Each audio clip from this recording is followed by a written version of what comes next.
les bendiga, mis amados hermanos, este hermoso lunes, día lunes 27 de junio, hermanos, del 2022. Ya estamos prácticamente en la parte de en medio de este año, hermanos, y que bueno, que el Señor nos siga bendiciendo.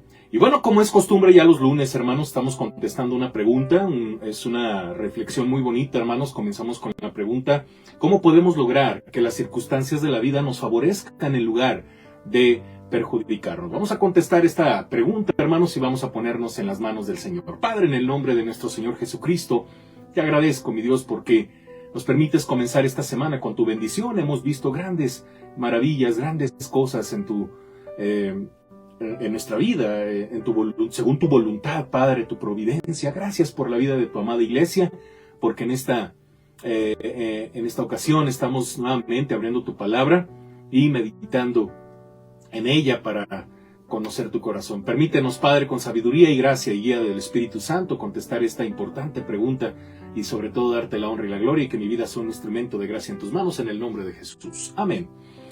Amén, hermanos. ¿Cómo podemos lograr que las circunstancias de la vida nos favorezcan en lugar de perjudicarnos, hermanos? Y bueno, la respuesta es la siguiente: cuando escojo tener propósito en vez de carecer de objetivos. Entonces, esta es una respuesta muy interesante, es la primera parte de esta respuesta.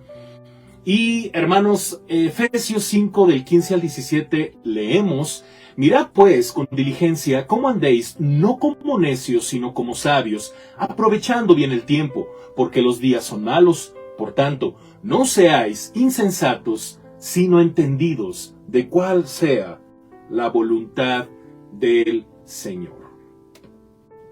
El teólogo escocés del siglo XIX, Thomas Chalmers, en una ocasión dijo: los principales componentes de la felicidad son tener algo que hacer, alguien a quien amar y una esperanza.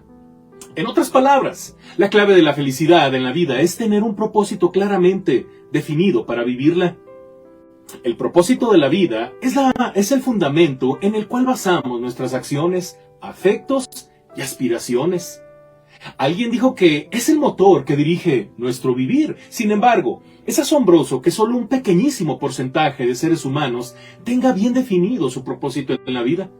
Estadísticas en diferentes ramas demuestran que solo el 3% de las personas lo tienen. Una de las premisas de este estudio, querido hermano, es que las actitudes en la vida son la clave de la felicidad. Querido hermano, estoy convencido de que tener propósito en la vida está a la cabeza de cualquier lista por su importancia. Sin él, estamos condenados a vivir sin verdadera motivación y esperanza. En su libro, Reinos en Conflictos, Charles Colson claramente ilustra la necesidad de tener propósito en la vida. Para ello, incluye la historia de un grupo de prisioneros judíos que se encontraban en un campo nazi de concentración. Una mañana descubrieron que la fábrica donde había estado trabajando había sido bombardeada por los aliados durante la noche. Al día siguiente, varios cientos de prisioneros fueron llevados hasta los restos calcinados. Esperaban recibir la orden de construir el edificio, pero se quedaron asombrados cuando el oficial nazi les dijo que acarrearan arena y la llevaran al otro extremo de la planta. Al día siguiente se repitió el proceso, pero a la inversa. Se les ordenó que trasladaran el montón de arena al extremo inicial de la fábrica. Pensaron que algo andaba mal con sus captores, pero día tras día siguieron pasando la arena de un lugar a otro del campamento. Un día, un anciano empezó a llorar desconsoladamente y los guardias lo retiraron.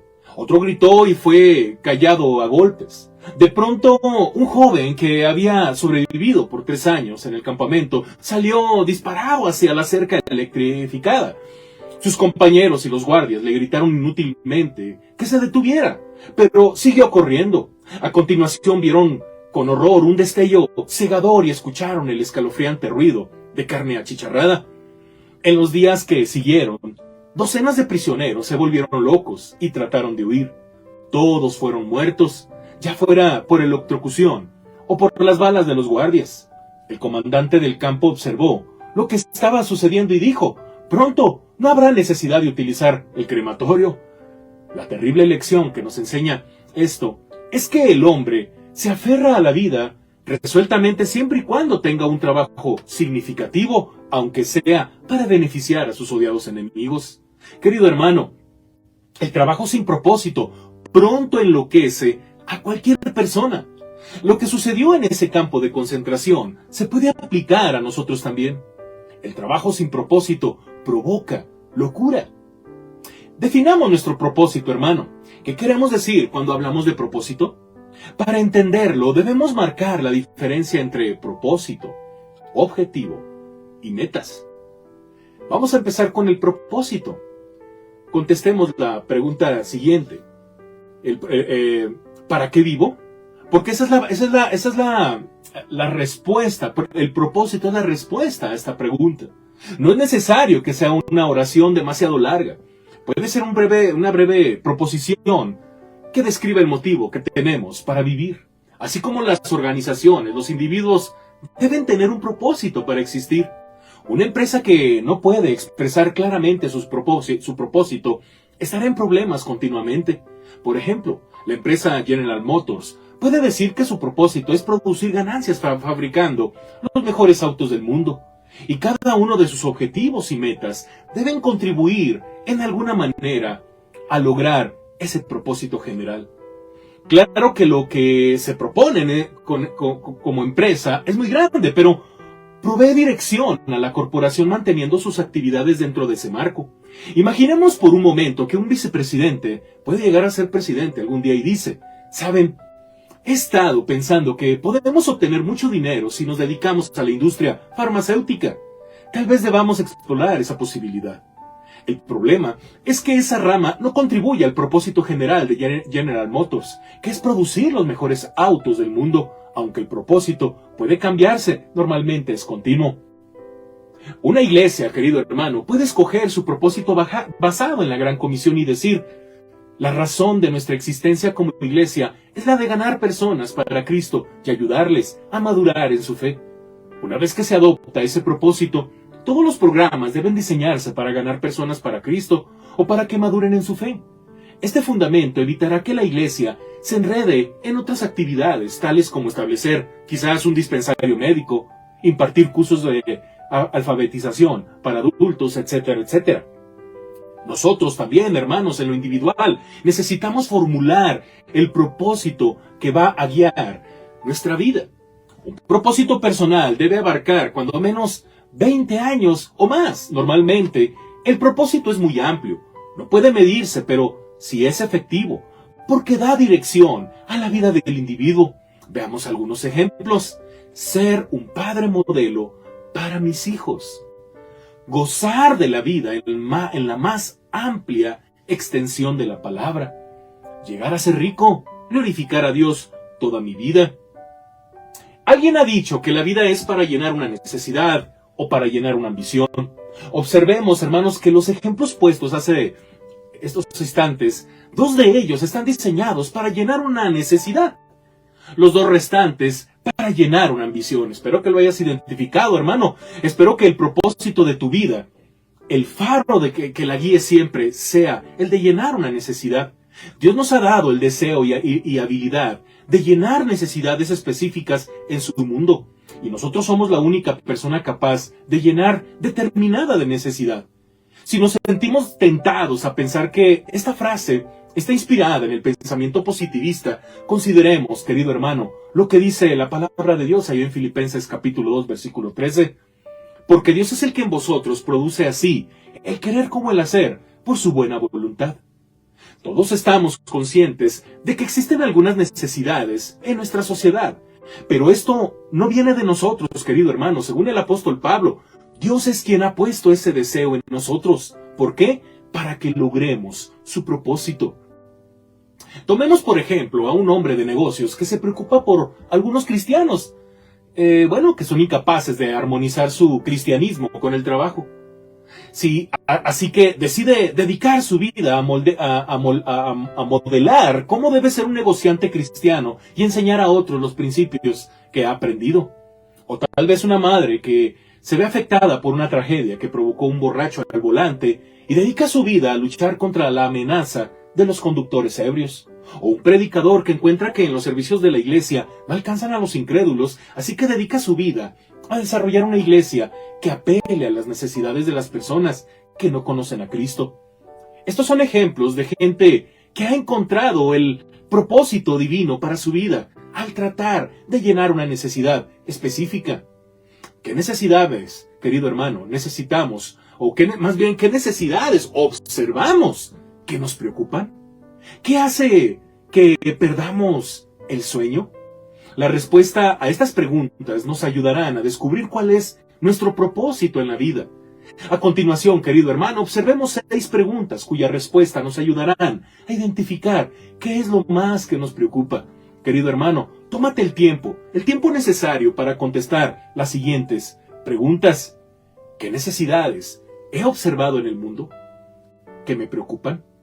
Si yo pudiera llenar una necesidad del mundo, ¿cuál escogería? ¿Cuáles son las necesidades más urgentes en mi país, mi comunidad, mi trabajo, mi escuela y mi iglesia? ¿Qué edad o tipo de gente me interesa más? ¿Cuáles son las necesidades principales de mis vecinos, amigos y familias? Si yo no lleno esas necesidades, ¿quién lo hará? Querido hermano, recordemos y meditemos lo que le sucedió a Nehemías. Rápidamente usted conocerá esta maravillosa historia. Nehemías fue un hombre que estaba sirviendo al copero del rey. Él estaba básicamente como pario en otro país. Él se entera de lo que sucede en Jerusalén. Las noticias son muy desagradables, son muy tristes. Él llora, él se lamenta por lo que está ocurriendo con su país, con su tierra. Él quizá recuerda muchas cosas que él vivió en el pasado. Sin embargo, no solamente quedó ahí en un llanto, él se puso a orar. Él oró, él buscó la presencia de Dios, buscó la dirección de Dios. Y no solo eso, Dios puso en su corazón una carga especial. ¿Por qué conocemos a Nehemías? ¿Por qué su nombre está en la Biblia y es el nombre del libro de uno de la Biblia? Porque es un hombre, hermanos, que cumplió su propósito en Dios. Dios puso una carga especial. ¿Cuántas veces no nos damos cuenta de situaciones difíciles en nuestra propia familia? Y solamente lloramos, nos lamentamos, pero no queremos ser parte de la solución. Y creo que es ahí donde tenemos que entender que muchas veces nos damos cuenta de cosas con un propósito. Cuando nos enteramos de cosas y solamente estamos hablando de ellas, se vuelve chisme, se vuelve algo que pues finalmente no edifica, ahí queda. Pero cuando estamos ya pensando en hacer algo, estamos buscando incluso el apoyo, estamos principalmente buscando a Dios y pues preguntándole: Dios, esto que me estás poniendo, ¿tú quieres que yo haga algo? Esa debería de ser nuestra oración. Vamos a dejarle hasta aquí, querido hermano, pero es importante que reflexiones en estas preguntas. Es el comienzo quizá de algo maravilloso que a lo mejor no conocías, pero Dios te lo está mostrando, y quizá ya te lo mostró de hace tiempo, pero no te habías dado cuenta. Pero quizá a través de esta reflexión estás pensando en ello, en aquello que hace tiempo te apasionó, te robó el corazón, y seguramente Dios te está llamando, querido hermano. Sé sensible a su voz y ponte en tus manos y pongámonos a cuenta. Padre, gracias. Gracias, Dios, porque nos bendices, mi Dios, al poner en nuestro corazón propósitos santos de tu parte. Dice tu palabra que tú produces en vosotros el querer como el hacer por su buena voluntad. Gracias, Dios, porque la felicidad no va más allá de lo que es ajeno a ti o que es de este mundo. Es algo de tu parte. Tú llamas al varón bienaventurado, a las mujeres las llamas bienaventuradas, porque tú cumples tu propósito en nosotros. Ayúdanos a ser sensibles a ello, Padre, y sobre todo, danos la fortaleza, el valor para descubrir tu corazón por medio de la oración, de la palabra, por medio de tu iglesia. Ser sensibles, Padre, a todo lo que nos rodea en este mundo que se cae a pedazos, y que la solución es el Evangelio. Padre bendito, levanta siervos fieles, siervos sensibles a tu voz en tu iglesia. Aviva tu obra en medio de los tiempos, como dice tu palabra, Dios. En el nombre de Jesús. Amén. Amén, querido hermano. Dios te bendiga, hermano. Y bueno, pues seguimos con nuestras actividades virtuales. El día de mañana a las 8 de la noche tenemos estudio bíblico de la carta a los Hebreos. Estamos en el capítulo 9, no te lo pierdas, hermanos, de gran bendición. Es un video cortito. El día miércoles continuamos con teología sistemática. Comenzamos teología de Cristo, hermanos. Es un tema muy importante, sobre todo en nuestra fe, ¿verdad? En nuestra fe que está puesta en nuestro Señor Jesucristo. Yo te invito a que no te lo pierdas el día miércoles a las 7 de la noche, el día jueves a las 7 de la noche también, vía Zoom. Venid y ved dos, querido hermano, no te dejes de conectar a tus actividades de oración, grupos de oración, de departamentos, estudio bíblico. Si tienes estudio bíblico, si tienes discipulado, no te dejes de conectar, querido hermano, no dejes de congregarte, no dejes de diezmar, no dejes de ofrendar y tampoco dejes de participar al reto príncipe. Dios te bendiga, querido hermano.